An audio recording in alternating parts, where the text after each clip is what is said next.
Welcome back to When Harry Met Board Games, where we feed our people with relatable content and our victory condition is your satisfaction. I'm Harry, and today we have another board game review for you all. Today I'm going to be reviewing this game right here, Cuzco, designed by Wolfgang Kramer and Michael Kiesling. And this is a newer edition, a re-implementation of Java by Super Meeple. I'm going to set this game up, show you guys how it plays, and then we're going to get back to hear my final thoughts and grades. And this is what the game of Cuzco looks like set up. We have the board here in the center. We begin by placing 3 of these irrigation pond tiles onto the 3 corresponding spaces on the board. We also have a supply of a bunch of different pieces. We have our temples with the varying different levels that they go up to. We also have our 3 terrain triple hex tiles that we are going to be placing on the board as the game progresses. We have a stack of additional irrigation single space irrigation tiles. Each player is going to begin the game with 12 of these ink and meeple pieces in their respective player colors, as well as a prestige token or prestige cube in that player color, which they will place on the 0 spot in the score track. Each player will also begin with 3 of these bonus action tokens, which will be very useful throughout the game. They're going to have 5 of these double terrain tiles, which are very useful because sometimes you have really tight spaces where you won't be able to use the 3 terrain tiles. So these are going to be very, very useful. And each player also begins with 3 of these single space or single terrain tiles, as well as 3 festival cards in their starting hand. We have the festival deck here, which we shuffle up and we flip over the top card in order to create a discard pile. Each player is also going to get one of these very helpful player aids, which tells them how many different actions they can choose from on their turns and how many action points each of those actions are going to cost, because this is an action point allowance game, which is again why these bonus action tokens are going to come in very, very handy. Also on the back of this aid here, we have a key here which indicates how many points we will score when we trigger a festival auction, and I'll explain more about that later on. So now I'm going to simulate a few rounds, and for the purposes of this video, I'll be simulating a 2-player game. We're going to begin with the player here on the left, the player with the white ink and meeples. So let's see the different actions we have to choose from. First of all, each player starts with 6 action points at their disposal. Again, they can turn in these bonus action point tokens to get additional action points for that turn. And these are the options they can choose from. First of all, you can place down a terrain tile for 1 action. And it doesn't matter which type of terrain tile you place. It could be a triple, a double, or a single terrain tile. Each one will only cost you 1 action point. Also, to bring in an Inca from the fields, that's going to cost you 1 action. And what that means is the Incas have to start from one of the edges of the board, and they have to start onto one of the terrain tiles that is placed. So first we're going to have to actually place some terrain tiles before they can move on to it. And it's going to cost you 1 regular action point to move an Inca from the edge of the board, particularly a forest space on the edge of the board, into the main board on top of a terrain tile. However, if you're moving an Incan meeple from a mountain edge, then that's actually going to cost you 2 actions. That's going to be a little bit more costly. Finally, you can move your ink and meeples around the same terrain feature, whether it be a field terrain represented by green or the village/city terrain represented by the yellow. As long as you move within the same terrain type, that actually does not cost you any action points. You could just move and maneuver them as you please. However, when you switch over from one terrain type to another, that's going to cost you 1 action point. Also, you get to place a temple piece down for 1 action, and you're always going to start with the lowest value temple level, which is a 2, and you're going to work your way up in increments of 2. So it's going to go from 2 to 4 to 6 to 8 and ultimately to 10, and each of those levels is going to cost you 1 action. So placing it down will be 1 action, increasing the level of a temple will be 1 action, placing a pond on a piece on a space will also cost you 1 action. Now you could draw cards from the festival deck, and drawing 1 card would cost you 1 action, but drawing 2 cards would cost you 2 actions. Finally, at the end of your turn, if you so please, you can initiate a festival auction, and that's going to be free. That's not going to cost any action points. So this player is going to start by using 1 action to place a hexagon tile right over here. They could place it anywhere they want. They could even place it on top of additional terrain tiles. And that's going to be their first action point. For their second action point, they're going to move in an Incan over here, an Incan meeple right there, into that village space right there. And this is still a village because the yellow spaces do not graduate to cities until they actually have temples. Now I'm going to grab an additional hexagon here, and I am going to place it here for my third action point. And right now I've created a 2 hexagon village, which is very valuable because you can never have a temple level higher than the amount of village spaces it's in. So in order to have a level 2 temple, you have to at least have 2 hexagons in the village that you're trying to build that temple in. So now that this player has 2 hexagons in the village that they're in, I'm going to use a 4th action point in order to build the first level of my temple right here, a level 2 temple. And for my 5th action point, I'm going to place down another tile right over here.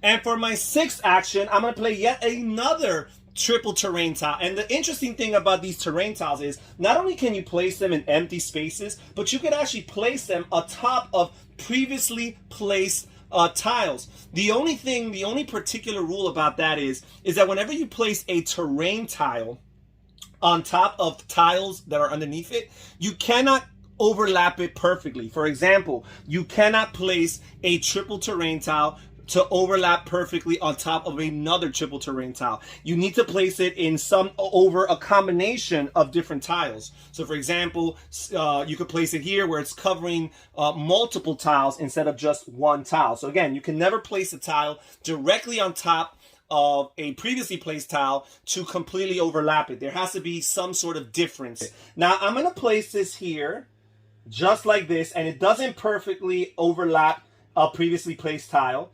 And right now, I just merged this city with this village to create an even larger city. Now, a very important rule, you can never merge 2 cities. And again, a city is a space, a village space that already has a temple in it. So if this village here, for example, would have already had a temple and it would have been a city, then this would have been an illegal move. You cannot place a tile in such a way that merges 2 already existing cities. However, you can merge village to village, and you can merge village and city. And that's what I just did. So I made this city grander and larger, and now it has 4 spaces. Now, I forgot to mention that when a player builds a temple, they immediately score prestige or victory points equal to half the value of the temple. So in this case, a level 2 temple would give me 1 victory point upon building it. The same rule were to apply if I were to upgrade it. So for example, now that I have 4 spaces in this city, on a future turn, I could use an action to upgrade this and increase it to a level 4 temple, which immediately upon raising that temple, I would score half of the victory points equal to the value here. So that would be 2 more victory points that I would score if I built it to a level 4 temple.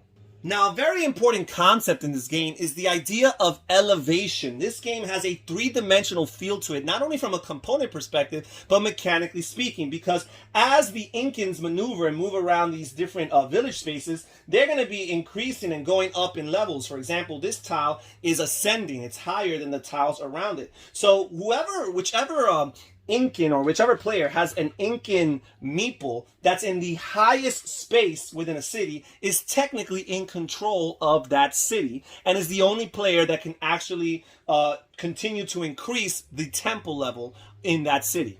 So in this game, you're not only thinking about area majority, but you're also thinking about area superiority. Because again, whoever has the most meeples within a village at the highest elevation is going to be considered the person to have the majority. Because as the cities expand, you can have multiple people who will be on the same level, at the highest level, on different spaces respectively.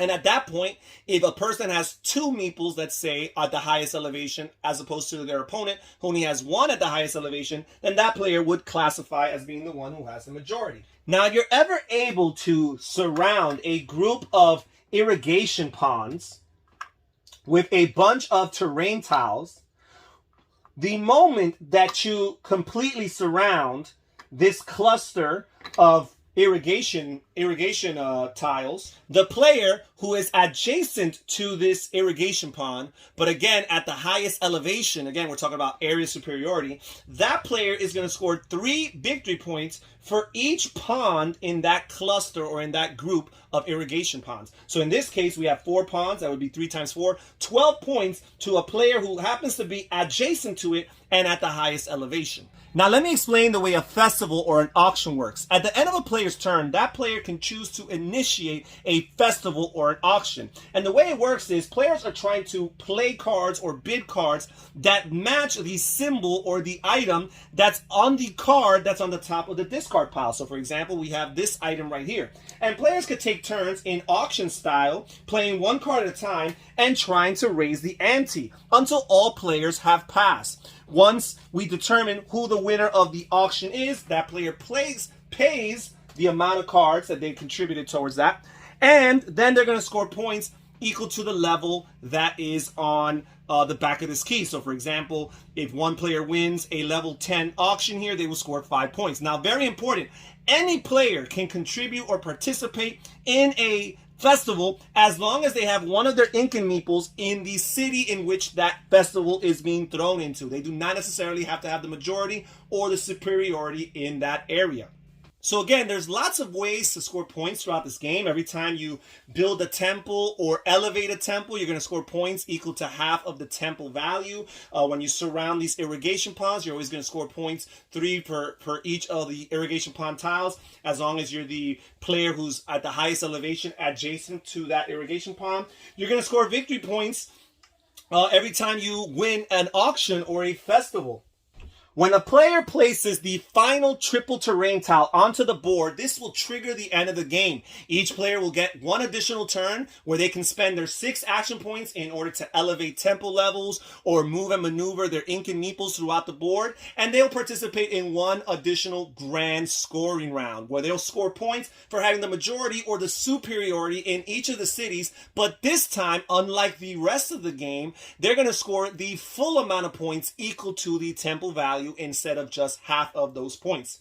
Players will advance their prestige tokens accordingly throughout the score track, and the player with the highest score at the end of the game is the winner. Now let's get back and hear my final thoughts and grades. So what are my final thoughts about Cuzco? First of all, let's tackle the obvious. As I mentioned earlier in this video, Cuzco is a re-implementation of Java, which was originally the 2nd game within the mass trilogy of games created by designers Michael Kiesling and Wolfgang Kramer. And Cuzco just recently was produced by Super Amiibo Games. So first of all, I must admit that out of the 3 games in the mass trilogy games, which consist of Tikal, Cuzco, and Mexica, Cuzco is perhaps my least favorite of the 3, with Tikal being by far my favorite of the 3. And one of the main reasons why is because I find that out of the 3 games, it's the least interesting at a 2-player count. I think this game is okay and pretty good at a 3-player count, at a 4-player count even. But at a 2-player count, it just doesn't feel as tight of an experience as Tikal and Mexica do.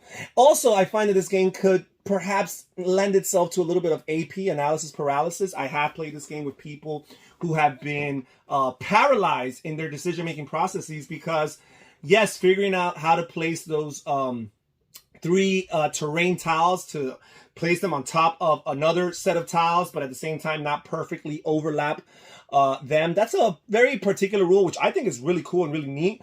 But for some people who want to map out the perfect turn, it really takes a long time for the wheels in their head to spin and for them to execute their actions. So again, if you're AP prone, out of the 3 games, this is the least straightforward by a mile. Now let's get to my actual grades for this game. First of all, we're going to start with components. And I'm just grading this based on the Super Meeple edition here. And I'm going to give it an A+. The components are beautiful. They're excellent. The tiles look very evocative. They jump at you. They just grab your attention. The color schemes and all that stuff.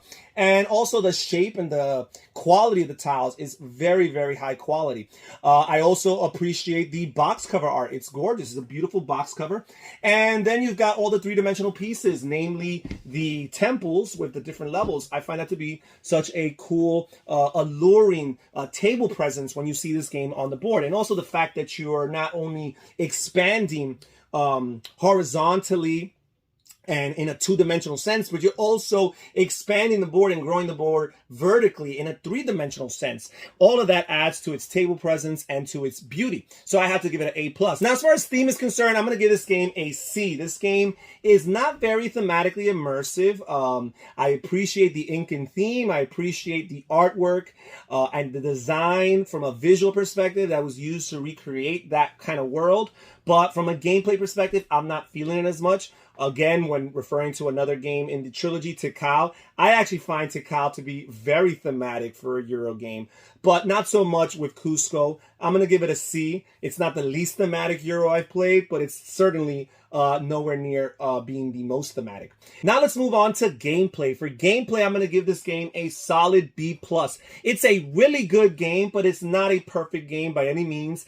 I almost have a hard time putting it into words as to what it is that's missing from this game. But I would say that it's just overall the final feel of the game. When it's all said and done, I don't feel as satisfied with the experience as I do with Tikal and even Mexica, which again is why this is the lowest ranked out of these three games as far as I'm concerned. I do appreciate lots of the mechanisms independently. I really like the fact that they threw an auction into this game, because neither Mexica or Tikal has any form of auctioning, and auctioning is one of my favorite mechanisms. So I like the fact that they added that into it. So while you're playing this area majority or area superiority game, you have this really cool set collection thing where you're trying to draw cards from the deck, from the festival deck, that match the top card on the discard pile, right? Because those are going to be the current valuable cards for you for the next auction, the next festival. And I like the fact that you participate in a little auction in order to earn those additional points. So it's an additional element, something else that players could strive for to accrue points over the course of the game. Now, I did allude to the fact that this game has not only area majority, but area superiority, which I think is a really cool mechanism. So again, the mechanisms independently, I find them to be very, very appealing. And I like the fact that not only are you factoring in majorities, and, you know, if you're all in the same elevation, it's just a simple majority. I have two, you have one. However, if you guys are on different elevations, the person who's on the highest elevation is going to be considered to be the person who controls that area, and therefore can expand its temple, increase its temple level. And also, that's the player that can, at the end of the game, score the full amount of points for having area superiority in that region or in that village or in that city. So again, I really, really appreciate that mechanism. Of course, it has the action point allowance system, which I always enjoy in Kiesling and Kramer games, and it's well implemented here. You have a little bit of a tighter budget because in Tikal, for example, you have 10 action points. Here, you only have 6. But you have a lot of actions to choose from, and they're all very economical, so it's just a matter of which ones you want to do the most during your current turn. I also like the fact that you start with those bonus action tokens. That is a cool thing, because there are turns where you're like, wow, I wish I just had one more action. And basically, since you have 3 of those tokens, you're basically saying, I can do this 3 times. 3 times throughout the course of the game, I can have a super turn where I have a 7th action. And you got to budget them wisely and make sure you use them, because you don't want to have all 3 of them in your possession at the end of the game, because that's opportunities wasted. So again, from a gameplay perspective, it's going to get a solid B+. It's just missing how it's all integrated, how it all comes together, and how I feel at the end of the game. Maybe I have to play it a little bit more. But at the end of the day, currently, I'm going to give it an A+. And then novelty factor. For novelty factor, I'm going to give this an A. And the reason why I'm going to give this an A is because although action point allowance is not necessarily new, as a matter of fact, it's not new at all. It was previously made in Tikal. This was the second game that they made with that mechanism, the action point allowance system. But also tile placement and a lot of these different things, the auctioning, none of these things are innovative. However, the area superiority is very much so innovative. While Wolfgang Kramer can be credited as basically the pioneer of the area majority game with El Grande, he took it to another level 5 years later with this design, originally Java, now Cuzco, where not only you're factoring in majorities, but you're factoring in who has the majorities at the highest elevations. I find that to be such a cool and neat thing. It's an additional thing for players to map out. And as they're doing their turns, not only are they trying to place their Incas into specific territories in order to set themselves up for a majority, but then they have to try to maneuver those Incas in particular and strategic spaces in order to get the highest elevation. And sometimes getting to those highest elevations are a real challenge because you might not have just enough action points in order to maneuver there. Or there might be a temple blocking that highest elevation spot. Or perhaps another player has their Incan meeple occupying that spot. So you got to factor all these things in, and it becomes quite the challenge of outdoing your opponents in order to compete and try to earn those highest elevations. Really, really cool. So yeah, from that perspective, that alone, that mechanism earns this an A+ as far as novelty factor is concerned. And finally, for my overall score, I'm going to give this game a B+. This is a beautifully well-produced game with gorgeous components, and the gameplay lives up to its end of the deal. This game is not lacking in gameplay whatsoever. I simply did not give it A, but it is a very solid game mechanically speaking. So if you enjoy beautiful Euro games and you like Kramer and Kiesling and their action point allowance system, then this is a game that you definitely have to try. Comment down below and tell me what you think about Cuzco. Perhaps you've already played it and you enjoy it much more than I do. This is Harry saying take care, everybody. Stay safe, stay healthy, and have fun gaming. Bye-bye.